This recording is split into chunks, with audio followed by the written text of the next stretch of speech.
আমরা মহেশখালী জনসুরক্ষা মঞ্চ মাতারবাড়ির সাধারণ মানুষের কণ্ঠস্বর হিসেবে আজ গভীর উদ্বেগ ও ক্ষোভ নিয়ে আপনাদের সামনে উপস্থিত হয়েছি। গত 22শে জুন 2026 সকাল 7টায় এবং 23শে জুন সন্ধ্যা 7টায় মাতারবাড়ি কয়লা বিদ্যুৎ কেন্দ্রের সিমনি থেকে ঘন কালো বিষাক্ত ও গন্ধযুক্ত ধোঁয়া নির্গত হয়ে আশেপাশের বিস্তীর্ণ এলাকায় ছড়িয়ে পড়ে। এই কেন্দ্রের চালু হওয়ার পর এত ভয়াবহ ধোঁয়া নির্গমনের ঘটনা স্থানীয়দের স্মৃতিতে এর আগে কখনো ঘটেনি। এই ঘটনাটিকে বিচ্ছিন্ন কারিগরি সমস্যা হিসেবে দেখার সুযোগ নেই। কয়লা বিদ্যুৎ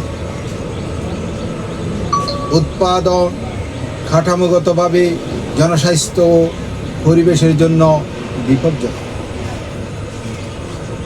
স্বাস্থ্য ঝুঁকি: কয়লার ধোঁয়ায় থাকা অতি সূক্ষ্ম কণা PM2.5, নাইট্রোজেন অক্সাইড ও সালফার ডাইঅক্সাইড ফুসফুসের রোগ, হাঁপানি ও হৃদরোগ সৃষ্টি করে। দহনে নির্গত কার্সিনোজেনিক উৎপাদন ক্যান্সারের ঝুঁকি বাড়ায়। ক্ষারদ ও সীসার মতো ভারী ধাতু শিশু গর্ভবতী নারীর স্নায়ুতন্ত্রে স্থায়ী ক্ষতি করে। পরিবেশগত বিপর্যয়: সালফার ডাই অক্সাইড অ্যাসিড বৃষ্টি তৈরি করে, কৃষি জমি ও জীববৈচিত্র্য ধ্বংস করে। ভারত সমুদ্রে মিশে মৎস্য সম্পদ ও জেলেদের জীবিকা হুমকিতে ফেলে। বিপুল কার্বন নির্গমন এই উপকূলীয় জনপদের অস্তিত্বকে জলবায়ু পরিবর্তনের মুখে ঠেলে দিচ্ছে। মাতারবাড়ি কয়লা বিদ্যুৎ কর্তৃপক্ষের দায় এড়ানো অগ্রহণযোগ্য। ঘটনার পর প্রকল্পের কর্মকর্তারা বিষয়টিকে কারিগরি সমস্যা বলে এড়িয়ে গেছে।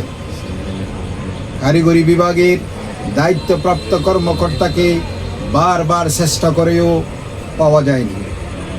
যে মানুষেরা এই প্রকল্পের কারণে ইতিমধ্যে ভিটে মাটি ও জীবিকা হারিয়েছেন, তাদের স্বাস্থ্য ও পরিবেশের প্রশ্নেও এমন উদাসীনতা সম্পূর্ণ অগ্রহণযোগ্য। প্রিয় উপস্থিতি, আমাদের দাবিসমূহ: 1. স্বাধীন তদন্ত ও প্রতিবেদন প্রকাশ। পরিবেশ মন্ত্রণালয় কর্তৃক অবিলম্বে স্বাধীন তদন্ত কমিটি গঠন করতে হবে। কালো ধোঁয়ার উৎস, কারণ ও ক্ষয়ক্ষতি নিরূপণ করে প্রতিবেদন দ্রুত জনসমক্ষে প্রকাশ করতে হবে। 2. পরিবেশ অধিদপ্তরের জরুরি পরিদর্শন। পরিবেশ অধিদপ্তর কর্তৃক কেন্দ্রের দূষণ নিয়ন্ত্রণ সরঞ্জাম যথাযথভাবে চালু আছে কিনা তা জরুরি ভিত্তিতে পরিদর্শন করতে হবে। পরিবেশ মন্ত্রণালয় কর্তৃক তদন্ত করে প্রতিবেদন প্রকাশ করতে হবে। পরিবেশ সংরক্ষণ আইন 1995 ও বায়ু দূষণ নিয়ন্ত্রণ বিধিমালা অনুযায়ী মাল লঙ্ঘিত হয়ে থাকলে অবিলম্বে আইনানুগ ব্যবস্থা নিতে হবে। 3. পরিবেশগত প্রভাব মূল্যায়ন হালনাগাদ। পরিবেশ অধিদপ্তর কর্তৃক মাতারবাড়ি ও পার্শ্ববর্তী এলাকায় বায়ু, পানি ও মাটির মান পরীক্ষা করে পূর্ণাঙ্গ পরিবেশগত প্রভাব মূল্যায়ন EIA হালনাগাদ করতে হবে এবং জনসাধারণের কাছে উন্মুক্ত করতে হবে। 4. স্বাধীন বায়ুমান পর্যবেক্ষণ কেন্দ্র স্থাপন। মাতারবাড়ি এলাকায় একটি স্থায়ী স্বাধীন বায়ুমান পর্যবেক্ষণ কেন্দ্র স্থাপন করতে হবে, যার পরিচালনায় জায়গা বা কোল পাওয়ার কর্তৃপক্ষের কোনো সম্পৃক্ততা থাকবে না। পর্যবেক্ষণের তথ্য রিয়েল টাইমে জনগণের কাছে উন্মুক্ত থাকতে হবে। 5. জরুরি পরিবেশ সুরক্ষা পরিকল্পনা ও নজরদারি কমিটি ভবিষ্যতে এ ধরনের ঘটনায় পুনরাবৃত্তি রোধে একটি জরুরি পরিবেশ সুরক্ষা পরিকল্পনা EEMP প্রণয়ন এবং স্থানীয় জনপ্রতিনিধি ও সুশীল সমাজের সমন্বয়ে একটি স্বাধীন নজরদারি কমিটি গঠন করতে হবে। 6. এলাকায় একটি বিশেষায়িত স্বাস্থ্যসেবা কেন্দ্র স্থাপন করতে হবে।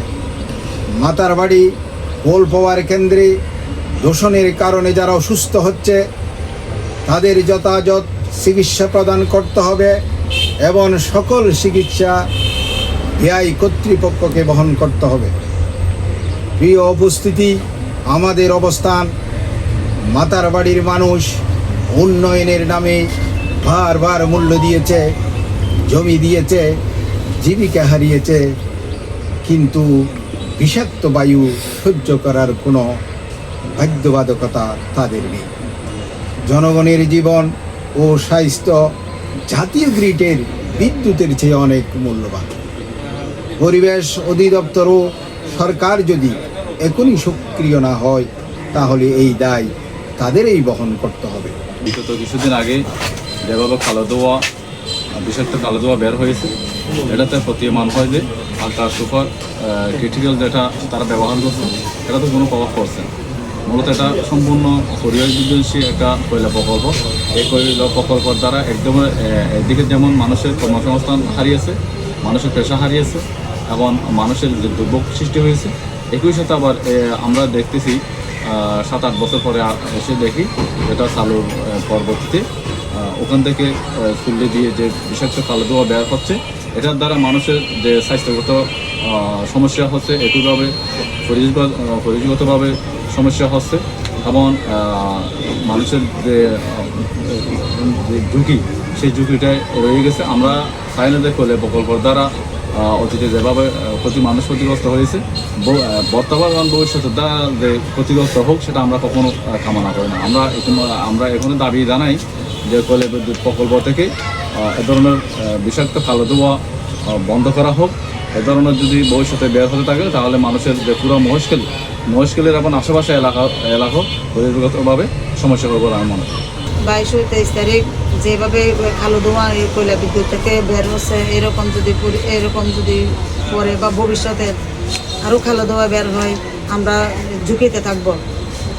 ক্যান্সার হতে পারে, এখন শ্বাসকষ্টও হচ্ছে প্রায়। আমি আপনাদেরকে বিনীতভাবে অনুরোধ করছি এই কালোদোয়া আমাদের একটা সমাধানের পথ খুঁজে বের করে দেন।